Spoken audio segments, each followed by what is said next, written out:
G'day everyone, welcome back to Pete's Investing. Today's May 27, 2023. This is the US S&P 500 update. On our weekly and daily indicators down here, it's showing a bullish trend on both the weekly and daily. And I'll show you that with a couple of divergences happening on the daily and also the hourly and some back testing. On the weekly, first off, our major trend indicator, we've got a bullish signal on our CCI. The moving average price chart, the moving average on the price chart, 3, 5 and 60 is a bullish signal. And on the CCI 150, the 5 and 50 moving average on the CCI 150 is also in a bullish momentum. And that's when they're both combined and in alignment, they're giving us a bullish signal.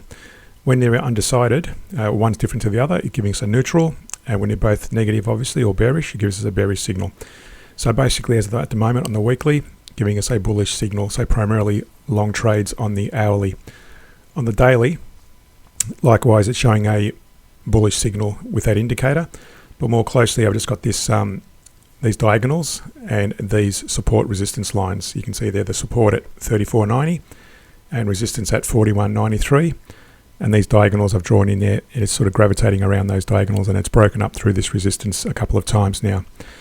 As well, I've got a divergence on our CCI, a bearish divergence versus a bullish divergence on the price chart.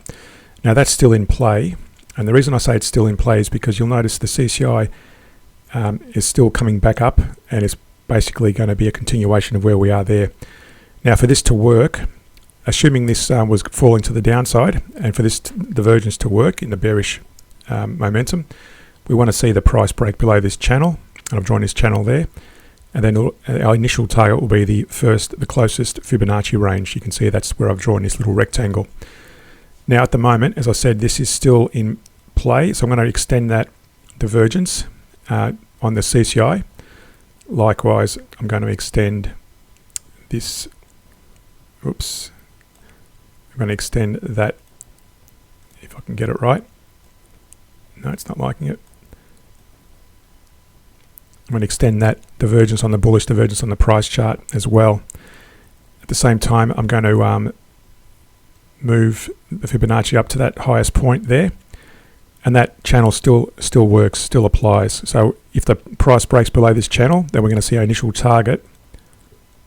I'm going to move that there.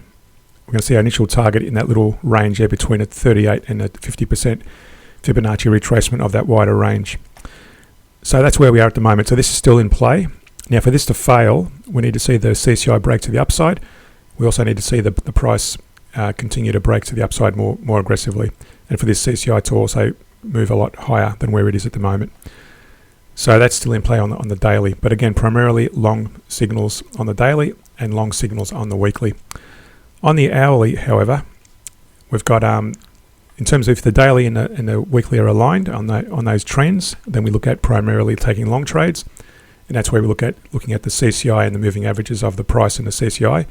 We take long positions when the candle breaks above the fractal, for example, there, and take little trades, little profits where they come in. I prefer to take little percentage gains when they come in.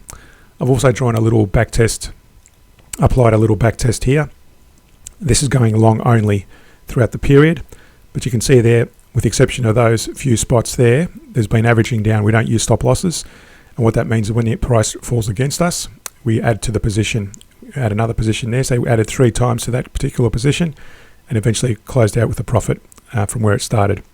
Now to avoid the drawdowns to your profitability, and to avoid that, what we need to do is make sure that we trade only in direction of the weekly and daily alignment. So for example, back here on that example there, in May 2022, going back to May 2022 here, you can see there are no long positions on the weekly. Primarily they're short positions. Likewise, May 2022 on the daily, there are no long positions. So again, I prefer to trade when the weekly and the daily are aligned on the lower time frame. So here, for example, you would have traded primarily short and trade primarily short where those short positions align with the weekly, and you would have taken short positions. So basically, the short positioning is the opposite to the long positioning made here.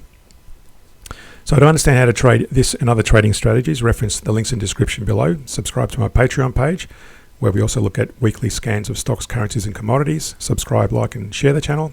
Thanks for watching, and see you in a future video.